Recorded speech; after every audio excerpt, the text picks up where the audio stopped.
area of South Dallas to break the silence and speak about the murder of James Browning Jr., who's known as Bubba to his family, friends, and the community. That's what I refer to him from here on out as Bubba, was shot and killed at this location. March 13th in the 3700 block of Dixon Street in front of Dixon Grocery. The employees know him. They didn't have a problem with him being here until all of a sudden some guys drive through in a white SUV, looked to be like a Dodge Durango, coming down Dixon. Bubba is standing right next to the front of the door, just hanging out, standing calmly, not being bothered, obviously not knowing what these guys were about to do to him. And then they began shooting? Once they pull around to the side of the building, they stop. Two of those individuals get out in dark clothing. One seems to be a lighter-skinned male. One seems to be a darker-skinned male. The driver stays in the car. But Bubba might have felt like something was up. Watch. He glances at the white SUV going round back. As soon as it's out of his sight, he casually starts to walk away. He's in the parking lot and takes a quick look over his right shoulder just before the bullets fly. They come out with their long guns. As soon as they get to their corner, they're already up and start firing at Bubba. I never leave a house without my strap. I'ma keep that. Welcome back to the channel once again, fam. And welcome to an explanation of the escalation of Dallas's biggest rap beef. Alright, for anyone new that may have become a fan of Mo3 after his death, let's take you all back. At one point, Mo3 and Texas rapper Yayo had affiliations with each other before it turned sour. And there's a lot to unpack, so let's start here. In 2015, GoYayo and Mo3 are performing at Club Onyx in Dallas. The beef didn't start here, but just read the vibes. Mo was on stage with the rapper, and at moments during the performance it was obvious that there wasn't an equal level of respect. Watch closely.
Fast forward a couple of minutes later, and Mo3's manager Rainwater obviously notices the disrespect and waves Mo to remove himself from the stage.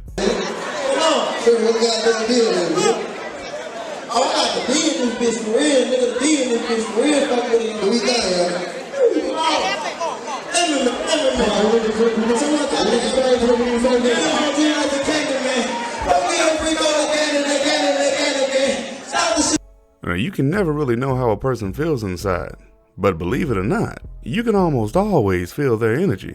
And it seems the beef may have started because Bedo wanted more fame and notoriety when he was signed to Mo3. Then, the rapper went back to Yayo and convinced Ye to start hating on Mo. Well, y'all remember when 3 boy, I'm gonna tell y'all the part about that shit when 3 made all them lies like he went to jail in my city, you know what I'm saying, when he got into it with the boys, right? He told y'all about to, he did all this shit jumping in the casket like he could have been dead or something. Boy, you could have been dead. Didn't know bullets even pass by you because you was jumping fences on Creek. I ever seen a potato trying to jump a fence on Creek. The boy went over there. He just threw his whole head. He threw his whole head over the goddamn fence because his body just flipped over there with him. So they asked me, they like, where you at? I was like, I'm on the highway. Before the highway, I was like, man, I don't know. I just know I'm on the tollway, just trying to come here. So by this time, a sheriff came. You heard the rapper got shot on the tollway? No, I don't. Who? What's my murder. All I see is yellow. All I see is yellow. All I see is yellow. All I see is yellow. Take them Beretta. You mentioned like, who's that got shot on the tollway? Like, I don't know. So it's just, yeah, like, whatchamacallit? So it's just kind of like, dang, like, do you? Little fella. If you make a song about your ears, I'm gonna push up. You should have never said nothing about no forward, murder, all that. Stop lying, bro. Why every time you speak on the murder, you talking about like you done caught a body in my city, boy? You ain't caught shit in my city, but STD, boy. You making all this talking about you done hit sprinters up, boy. Stop playing with us. Oh, my mama shot the tollway, boy. You rapping good in the hole, boy. You need to cut it out, boy. Wipe your nose. First we hit up that rap, but then hit up that thriller. I know all about they little hideout. Yeah. Let's keep it real though. That's the guy that people alleged had something to do with Roy Lee. So of course, if he's the one that they think had something to do with Roy Lee's death, then if you are going to know, because they're going to be on the phone. Yo, Mo3, guess what happened to Beezy? This led to an altercation where Mo went to Fort Worth and allegedly the men had a shootout. It's been said that Mo3 didn't like the fact that Trap was still dealing with Yayo after these events and basically told the rapper to pick a side. I never knew, because people said I was being messy, but I thought y'all were cool the whole time. So it's like I never seen any, I didn't know y'all had friction. See, now, me and him, we were cool money, you see what I'm saying? That's my dog. We still be cool right now. If he go say what he said and go be like, yeah, what he really meant or however he meant it. If it wasn't nothing towards me, you gotta say that, bro. You know what I'm saying? Like, no, that was my nigga. And I vouch for him on every level. So, if it ain't the same, it ain't that. But man, that nigga ain't talk shit since the Yayo shit. Him and Yayo. Yeah. That nigga Rain Water told me, you know what I'm saying? He was bad at me for still talking to Yayo, so that's what it was. Period. You know, I ain't gotta stop talking to nobody. It is what it is. And then, we got all the stories coming from everywhere. You know what I'm saying? You got every story you probably ever heard. Like, what the fuck? You was never choosing sides? I never cared about it. You know what I'm saying? Even like I told him, I told him, I don't care. Fast forward to 2016, and Trap Boy releases Six Pick, bringing together several of the most well-known rappers from Dallas, Fort Worth, and the surrounding area, and everywhere in between. We got good dough. I'm serving the gas through the window. Hungry fucking hey, glass half was tempo. Straight drop hit like tempo. Hey, real time I have some info. Turn a good girl to an info. I get it cracking, dope in the cabinet. I put that work in no planet. Hey, these niggas be acting, serving the added. I put them ass in the cabinet. Whoa. For the go boom like tempo. Everybody get hit, even your bimbo. Even your bimbo. I'm in the trap on the nipple. I got a pack like a switch. I count these with your sister. She get the dick, I don't kiss her. See this. But he left out Mo3. So we get this clear on camera. All right, so pick 6 the record. That is yours. Yeah, that's my shit. Okay, how'd you come up with who'd you pick? I mean, first it was me. You know what I mean? With me, Yayo, and motherfucking Running. It was me, Yayo, and Running by ourselves. And then Sleazy pulled up, so I tell Sleazy, shit, man, go put your first on there too. And Yellow, then Lil CJ too. I'm like, damn, okay. Then I called it 6 Pick just because of the goddamn, it was 6 people on there, you know what I mean? And then lottery, I know it was something with the lottery had 6 Pick, so I put the cover on the whole, like, the lottery ticket or whatever. But it wasn't no specific rap shit. It wasn't none of that, bro. You didn't think too much into it? Nothing. I just knew it was gonna go viral. That's about it.